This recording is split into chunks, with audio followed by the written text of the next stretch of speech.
Gente, cerca de 23 milhões de crianças e adolescentes brasileiros sofrem de algum problema de visão. Número que pode crescer bastante por conta da exposição cada vez maior dos jovens às telas, principais vilãs dos olhos nos dias de hoje, né? Aninha, e a boa notícia é que grande parte desses problemas tem solução, viu? Mas isso depende da identificação dos sinais de que a saúde ocular da garotada não vai tão bem. Uma missão para pais e educadores com o apoio de consultas regulares ao oftalmologista desde cedo, como explica a reportagem de Gabriela França. Acompanhe. Hoje o Pedro tira notas boas, está feliz e interessado na escola.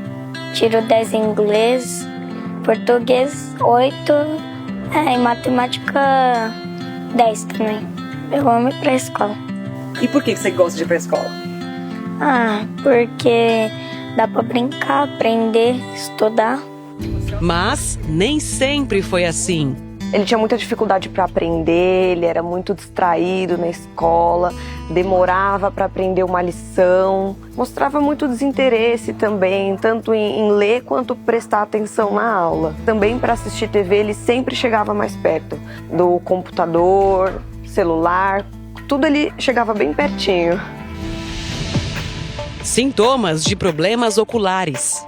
Dores de cabeça, principalmente na região frontal, mais para o final do dia. Tem comportamentos na escola onde a criança às vezes não está indo tão bem, por exemplo, nas matérias, nas provas, não consegue ver bem o quadro da sonolência, desinteresse. Às vezes a criança começa a ser vista como preguiçosa e às vezes não é, às vezes é só um erro refracional, um erro de grau. O professor muitas vezes ele consegue identificar isso. Normalmente, os sinais são detectados quando a criança está naquela faixa entre o último ano da educação infantil e normalmente o segundo, terceiro ano do ensino fundamental. É a faixa em que a criança consolida a alfabetização. E aí nós começamos a identificar sinais. Normalmente a criança começa a levantar muito para ir à lousa, olhar o que está escrito de perto, ou aproxima o material de leitura muito para perto. E nós começamos a observar muita diferença entre o que está escrito na lousa e o que ela escreve. Sinais que podem dificultar o aprendizado e até mesmo levar à evasão escolar. Uma criança, quando está nesse processo de captar e aprender tudo ao seu redor, ela precisa de todos os sentidos. Ela precisa ouvir, ela precisa enxergar, ela precisa tocar. Então, qualquer comprometimento em qualquer desses sentidos vai comprometer muito o desenvolvimento dessa criança. Pode se tornar envergonhada, ela pode se tornar agressiva, ela pode perder a motivação e não querer frequentar a escola, porque ela vai se sentir diferente, ela vai sentir que tem alguma coisa nela que não funciona como os demais. O Conselho Brasileiro de Oftalmologia aponta que cerca de 23 milhões de crianças e adolescentes em idade escolar, entre 4 e 17 anos, apresentam problemas de visão.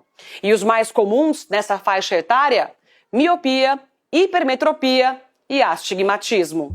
A miopia, ela é nada mais nada menos do que um alongamento do globo. Então, resumidamente, quem tem miopia geralmente tem um olho mais alongado no diâmetro antero-posterior, como se fosse um olho maior. Ou seja, a imagem ela é formada antes da retina. Então é a pessoa que não vai ver bem de longe, ela aproxima as coisas para conseguir ver com nitidez. A hipermetropia seria o contrário. O globo ocular ele costuma ter um tamanho um pouco menor. Então a imagem é formada atrás da retina. E o astigmatismo, ele cursa com uma irregularidade que geralmente tem um componente maior na córnea, que é o vidrinho transparente na frente do olho. Então a pessoa ela costuma ver as imagens mais borradas com astigmatismo, tanto de longe quanto de perto. Após passarem uma consulta com o filho, Amanda entendeu o motivo do desinteresse de Pedro em sala de aula. Ele foi diagnosticado com miopia. Minha visão era bem embaçada, era difícil, tinha que chegar perto das coisas para ver. E ele já começou com um grau considerado alto, né? 3 graus. Com o tempo, o grau foi aumentando. A mãe acredita que o motivo está no uso excessivo de uma das grandes vilãs da saúde dos olhos, a tela. Na pandemia, principalmente, era sem limites. Não saía na rua, então era o dia todo TV, computador, celular, o dia todo. Hoje em dia, só 1 hora. 1 hora para TV, 1 hora para celular, acabou. Só começou a aumentar menos o grau dele quando eu comecei a diminuir o tempo de tela.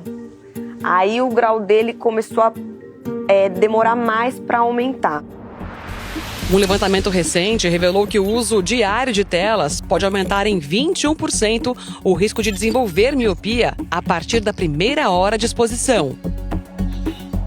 Já foi comprovado, então, que a exposição excessiva a telas aumenta a incidência de grau, principalmente de miopia. E isso tem que ser compensado. Então, a recomendação é que de 0 a 2 anos, por exemplo, não exista exposição à tela.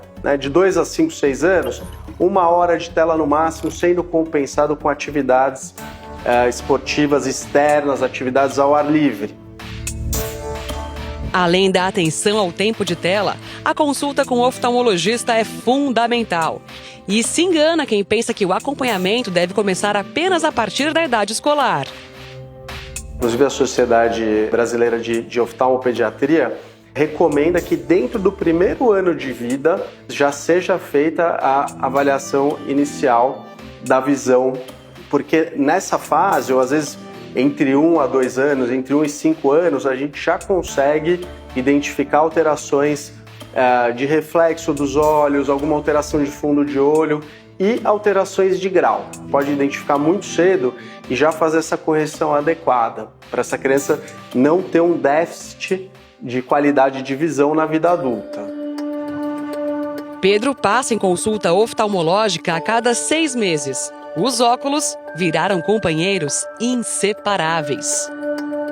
Brinco, assisto TV, jogo, dormir às vezes também, tomar banho, ir pra piscina, também em parque aquático. Também com os óculos? Sim. Porque se tirar, o que acontece? Eu não enxergo. Muito importante identificar o grau da criança muito cedo, porque isso sendo tratado de uma maneira fácil, às vezes só com a prescrição de óculos, por exemplo, vão garantir que essa pessoa no futuro tenha uma visão de qualidade e desenvolva a visão corretamente.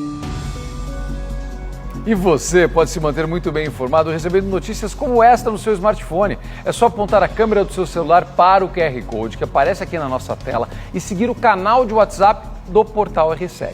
Então acesse agora mesmo e tenha as principais notícias do dia, na palma da sua mão. Legal, né, Ana? Muito bom, Zucatelli, muito bom mesmo.